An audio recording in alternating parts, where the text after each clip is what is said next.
Student, आज फिर आप लोग के बीच जेंडर स्कूल एंड सोसाइटी का इम्पोर्टेंट टॉपिक लेके आई हूँ, जो ललित नारायण मिथिला यूनिवर्सिटी का मोस्ट वीवीआई है। ठीक है, बीएड फर्स्ट ईयर 2021 कोर्स 6 का। ठीक है, तो हम देखते हैं कि मेरा क्या क्वेश्चन है आज का। लैंगिक समानता के प्रोत्साहन में विद्यालय की भूमिका का वर्णन करें। ठीक है, ये पिछले वीडियो में मैंने सोशलाइजेशन में विद्यालय की भूमिका बताई थी। अब देखिए कि लैंगिक समानता के प्रोत्साहन में विद्यालय की क्या भूमिका है। ठीक, अब हम देखते हैं, थोड़ा सा देखते हैं कि आखिर लैंगिक समानता है क्या। लैंगिक समानता का सीधा अर्थ होता है छात्र छात्राओं में भेदभाव नहीं करना, किसी भी जाति, धर्म, ऊंच नीच, गरीब अमीर के आधार पर छात्र छात्रों के बीच भेदभाव नहीं करना ही लैंगिक समानता कहलाता है। ठीक है, हम कहने का सेंस यही है कि जब हम बच्चे को स्कूल में टीचिंग करते हैं, उसको हम शिक्षा देते हैं, तो हम लैंगिक समानता को ध्यान में रखना चाहिए। ठीक है, कि उसकी जाति क्या है, उसका धर्म क्या है, कौन सा अमीर है, कौन सा गरीब है, ये सब बिना सोचे हुए भी सभी बच्चों को एक समान सीखने का अवसर मिलना चाहिए और एक समान शिक्षण देना चाहिए। ठीक है, तो हम बात करते हैं आगे कि बीच भेदभाव करना ही लैंगिक समानता कहलाता, अर्थात समाज में, विद्यालय में, परिवार में लड़का और लड़की में भेदभाव नहीं करना, उसे समान अधिकार देना ही लैंगिक समानता है। ठीक है, या फैमिली लैंगिक समानता तो स्टार्टिंग फैमिली से ही होता है। तो फैमिली हो या स्कूल हो या फिर सोसाइटी हो, इन सभी जगह पे, ठीक है, जहाँ पे बच्चे लड़के और लड़की में जो भेदभाव नहीं करना है, उनके साथ एक तरह का व्यवहार करना है, उन स्कूल में एक तरह का शिक्षा देना है, इसे ही हम लैंगिक समानता कहते हैं। ठीक है, अब हम देखते हैं कि शिक्षण का स्थान छात्र एवं अभिभावक दोनों की दृष्टि से सर्वोच्च होता है। ठीक है, शिक्षक जो होता है, छात्र और जो छात्र के जो पेरेंट्स होते हैं, दोनों की दृष्टि में वो शिक्षक क्या होते हैं, सर्वोच्च होते हैं। ठीक, जब शिक्षक छात्र छात्राएं एवं अभिभावकों को उचित मार्गदर्शन तो विद्यालय की व्यवस्था में लैंगिक असमानता की उन्मूलन होता है और लैंगिक समानता की स्थापना होती है। ठीक है, जब हम शिक्षक एवं छात्र छात्रा और अभिभावक को उचित मार्गदर्शन देते हैं, ठीक है, तो क्या होगा, विद्यालय की व्यवस्था में लैंगिक असमानता का उन्मूलन होगा। ठीक, उन्मूलन मीन्स खत्म होगा, लैंगिक असमानता नहीं आएगी और लैंगिक असमानता नहीं आएगी और लैंगिक समानता की स्थापना होगी। अतः विद्यालय में शिक्षण के माध्यम से छात्र छात्रों का सही निर्देश होता है। ठीक है, एक टीचर ही है, स्कूल के जो शिक्षक हैं वो क्या करते हैं, ये अपने माध्यम से, शिक्षक के माध्यम से छात्र और जो छात्राएं होती हैं उनको सही निर्देशन देते हैं। ठीक है, तो अब हम देखते हैं कि लैंगिक असमानता में विद्यालय की भूमिका क्या है।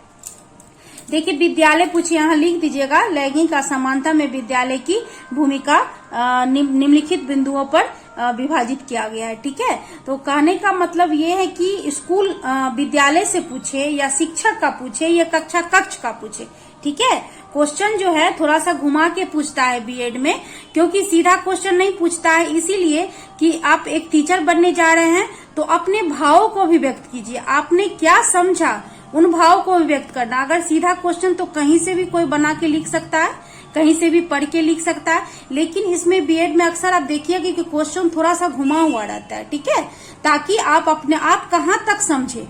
अगर आप ही नहीं समझिएगा तो फिर बच्चों को क्या समझाइएगा। ठीक है, तो इसीलिए ये जो होता है एग्जाम जो जांच होता है उसमें घुमा के पूछता है, ताकि आप अपने भाव को अभिव्यक्त कीजिए। ठीक है, उस टॉपिक से रिलेटेड। ठीक, तो क्वेश्चन क्या रहेगा, लैंगिक संबंधी समानता में शिक्षक की भूमिका भी हो सकती है, फिर से आपको कक्ष में उसकी भूमिका हो सकती है, और फिर नहीं तो फिर क्या हो जाएगा, विद्यालय की भूमिका हो सकती है। ठीक, ये तीनों में से कुछ भी आएगा, लेकिन आंसर यही होगा। ठीक, कंफ्यूज होने का जरूरत नहीं है। देखिए, पहला क्या है, अभिभावकों को उचित मार्गदर्शन। ठीक, अभिभावकों को उचित मार्गदर्शन जब शिक्षक देंगे विद्यालय में, जब अभिभावक को उचित मार्गदर्शन दिया जाएगा, उसको जागरूक किया जाएगा, ठीक है, उसको सकारात्मक उसका जो दृष्टिकोण है उसको बतलाया जाएगा, तो क्या होगा, लड़का और लड़की में विभेद नहीं करेगा और लैंगिक समानता में प्रोत्साहन मिलेगा। ठीक, अब देखिए दूसरा है छात्रों की गतिविधि में समानता युक्त अवलोकन।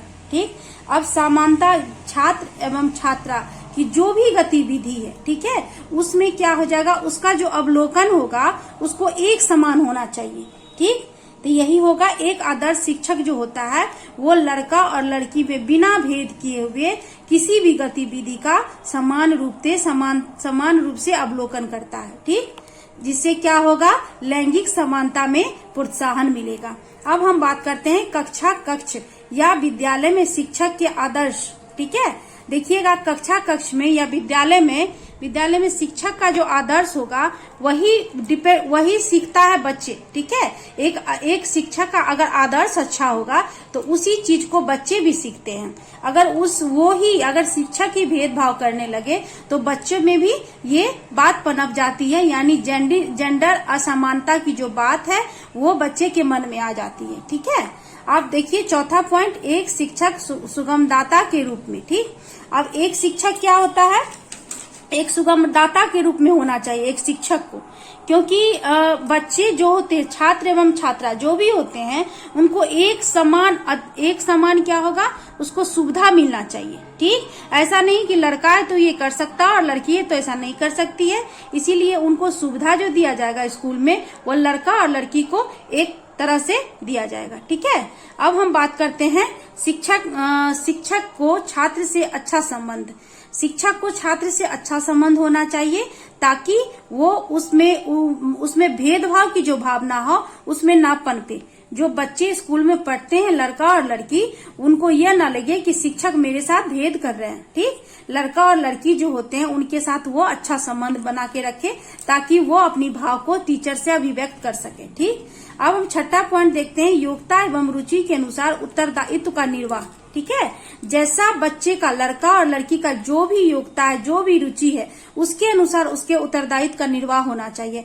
ऐसा नहीं कि लड़का अगर किसी चीज में चाह रहा है तो लड़का को उसको आगे कर दिया जाए और लड़की उस चीज में नहीं जा सकता है। ठीक, अब जैसे बहुत सारे ऐसे क्लास में वर्क होते हैं जो कहा जाता है कि लड़का कर सकता है और लड़की नहीं कर सकती है, लेकिन लड़की का इच्छा भी रहता है फिर भी वो नहीं कर सकती है। इसीलिए लेकिन इस चीज को ध्यान रखना है कि अगर लड़की को लड़कों के एवं में योग्यता है, उसकी कैपेसिटी है, उसकी रुचि है, तो उनको भी करने दिया जाए। ठीक है, यही हो गया, लैंगिक समानता को प्रोत्साहन दिया जाएगा स्कूल में। शिक्षा का सकारात्मक दृष्टिकोण, हम तो पहले भी इस पॉइंट को बताए हैं कि शिक्षा का जो है सकारात्मक दृष्टिकोण ही लैंगिक समानता को प्रोत्साहन दिया जाएगा और लैंगिक असमानता का उन्मूलन कर दिया जाएगा। ठीक है, अब जैसे नकारात्मक दृष्टिकोण रहेगा तो क्या होगा, बच्चों में भेदभाव की भावना पनप जाएगी, वो निगेटिव थॉट जो होता है वो आ जाएगी। इसीलिए शिक्षा का सोच जो है वो सकारात्मक होना चाहिए। अब हम बात करते हैं 7 पॉइंट की, सभी छात्रों को उचित परामर्श एवं निर्देशन। ठीक है, ये 8वां पॉइंट है, सभी छात्रों को उचित परामर्श एवं निर्देशन।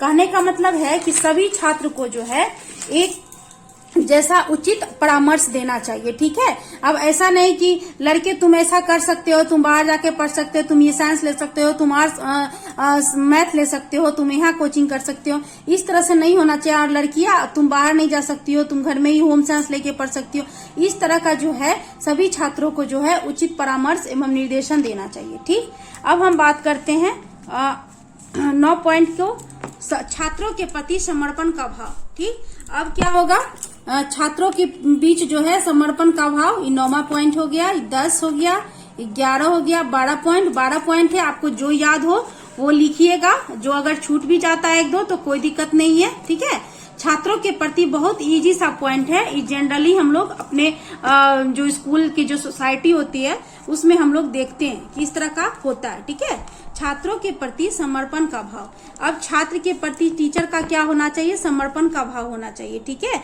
ऐसा नहीं लगे कि लड़के के लिए सर कुछ कर रहे हैं और लड़की के लिए नहीं कर रहे हैं। ठीक है, जिससे लैंगिक असमानता का उस भाव उनमें जागे। ठीक, अब शिक्षा का आदर्श दार्शनिक दृष्टिकोण। ठीक, अब शिक्षक का क्या होना चाहिए, दार्शनिक दृष्टिकोण होना चाहिए, जिससे क्या होगा, दार्शनिक दृष्टिकोण होने से क्या होगा कि लड़के को भी ऐसा उनको विचार दिया जाए, उनको निर्देशन दिया जाए कि तुम भी मतलब इस तरह के कर सकते हो, लड़कियां कर सकते, लड़के कर सकते हैं तो लड़की भी कर सकती है, उसको मोटिवेट, उसको प्रोत्साहित किया जाए। ठीक है, तभी उसमें एक रूपता की भावना आएगी। ठीक, अब हम बात करते हैं 11 पॉइंट, छात्रा एवं छात्राओं को समान अवसर। ठीक है, देखिए वही पॉइंट है, समान अवसर मिलना चाहिए। ठीक है, अगर लड़के पार्टिसिपेट कर सकते हैं किसी भी चीज में तो लड़कियां भी कर सकती है, अगर स्पीच में लड़का कर सकता है तो लड़कियां भी कर सकती है। यानी किसी भी कंपटीशन में या किसी भी चीज में छात्र एवं छात्राओं को समान अवसर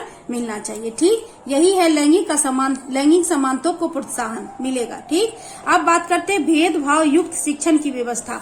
भेदभाव युक्त शिक्षण की व्यवस्था का मतलब यह है कि शिक्षण की जो व्यवस्था होनी चाहिए उसमें भेदभाव नहीं होना चाहिए कि लड़कों के लिए ये सब्जेक्ट, लड़कियों के लिए ये सब्जेक्ट, यानी सभी जितने सारे सब्जेक्ट हैं, शिक्षण की जो व्यवस्था है तो वो सब लड़का और लड़की के लिए एक जैसा होना चाहिए, जिससे क्या होगा, लैंगिक असमानता का उन्मूलन होगा और लैंगिक असमानता का उन्मूलन और लैंगिक समानता का प्रोत्साहन मिलेगा। ठीक है, हमारा क्वेश्चन क्या था, देखिए, लैंगिक असमानता के प्रोत्साहन में विद्यालय की भूमिका का वर्णन करें। हमारे लैंगिक समानता में इस जितना पॉइंट बताए हैं वो सब क्या करेगा, प्रोत्साहन में विद्यालय अपनी भूमिका निर्वाह करती है ताकि लैंगिक समानता उस प्रोत्साहन दिया जाए। ठीक है, ये 10 पॉइंट आप याद रख लीजिए।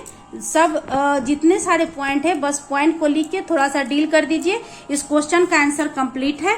ठीक है, बहुत आसान सा है, बस थोड़ा सा ध्यान दीजिए, सारा कंसेप्ट क्लियर हो जाएगा। ठीक है, धन्यवाद।